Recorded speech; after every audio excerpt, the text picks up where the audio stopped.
good? It's your boy 2K here. Shout out to the movement and everybody who's moving with us. Boy, that time is ticking. Y'all hear them tick-tocks? Tick-tock. Time is winding down, Mr. Anthony Joshua.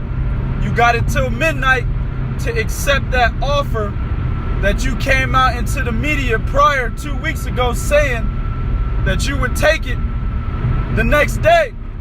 I'll sign the deal tomorrow if they offer me $50 million, right? Now I got motherfuckers coming to my channel and on my posts and shit on social media talking about, hey man, 2K, goddammit, he did accept. He said on Twitter, let's roll. Man, I ain't no motherfucking accept. That's just him textually saying he'll fight Deontay Wilder for the $50 million.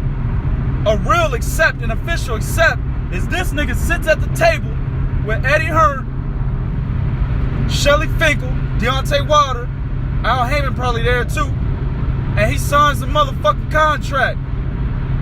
That's an accept. And he got until midnight to do so. He has not done that yet. Alright? Time is ticking. Man, there's so much I want to do with this shit, man, but your boy ain't got no fucking time. That's why I'm in the whip right now trying to get this video out there. And for you cats that be listening to my older videos when I'm in the whip, talking about, hey man, are you at a construction site or some shit? Listen, man, that's the engine you hearing. That's the motor, dog. Nobody at no motherfucking construction site. Feel me? Anyway, man, for this one, we gonna do it what's hot.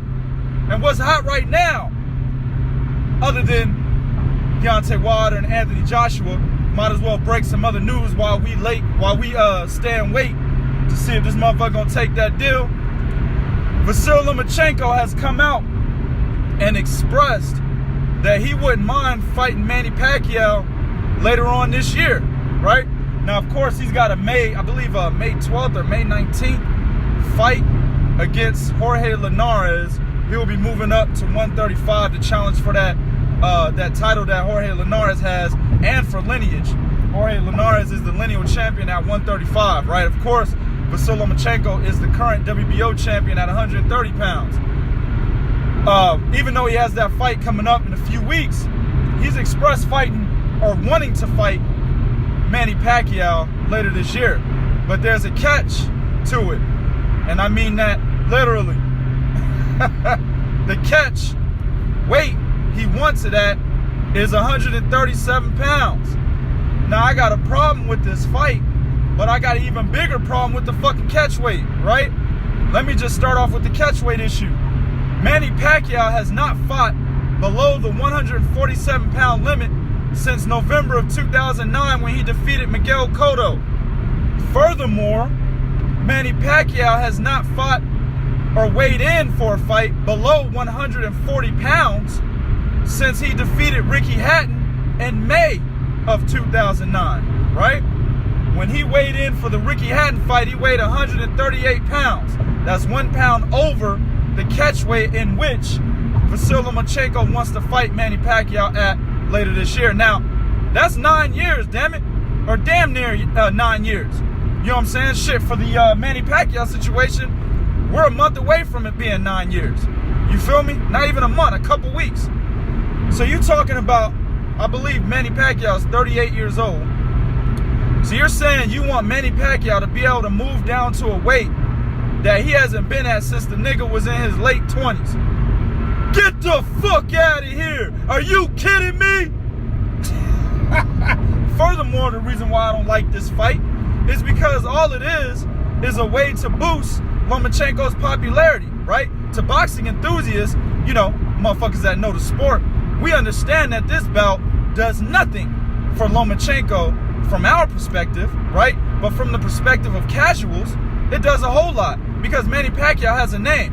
He's arguably the greatest fighter of this fucking generation. A lot of people want to say that. Of course, in my view, and a lot of other people's view, it's easily Floyd Mayweather, and Floyd Mayweather defeated him to be able to keep that title, right?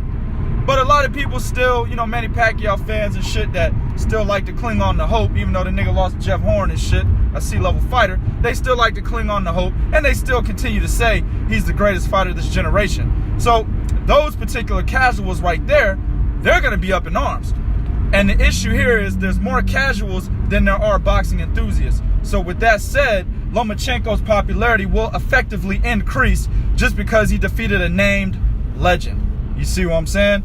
It's a smart business move by Bob Arum, right? For the last couple of years, we've all been pondering when Bob Arum was going to cash out Manny Pacquiao and who he was going to cash him out to. And we all made the assumption, hey, you're going to cash him out to Terrence Crawford, right? And that's probably what should happen. They're both in the same division at 147. That's what it looks like should happen, right? But over the past, 6 months, Bob Arum has been publicly voicing his opinion about trying to make Manny Pacquiao versus Vasyl Lomachenko. So, I don't know, man. I don't like that goddamn fight. You know what I'm saying? But it is what it is. A smart business move for Top Rank. Also, I don't think it will get made at 137. If it gets made, it'll definitely be within the junior welterweight division of 140 pounds. So Vasyl Lomachenko, that nigga gonna have to duck his head and gain that weight if you want to get that Manny Pacquiao publicity. But one thing I will give him credit for is in the past, he's actually turned down the idea of this fight.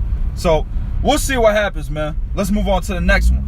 Next, we got the WBA ordering the rematch between Jarrett Hurd and Erislandy Lara. Of course, just a couple weeks ago, Jarrett Hurd defeated Erislandy Lara in a fight that is absolutely 100% going to be a fight of the year candidate as we move into 2019, right?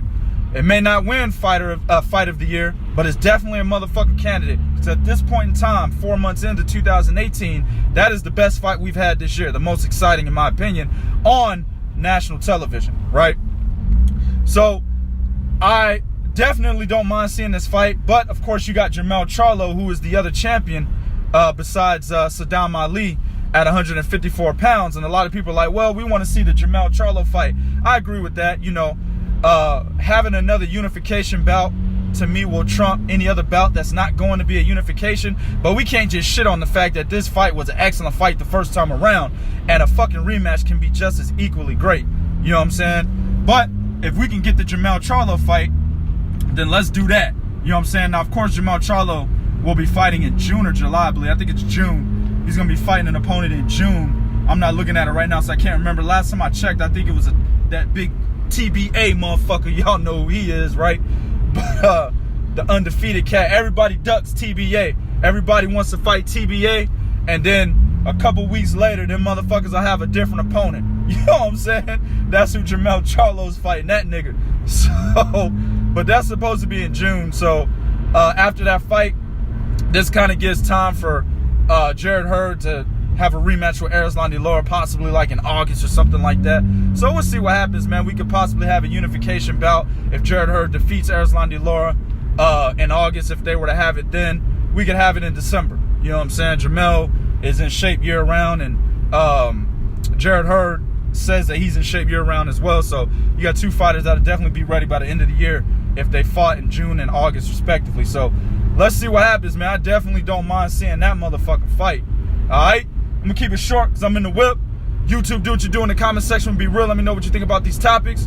This is real talk for real fans. Also, time is ticking. 1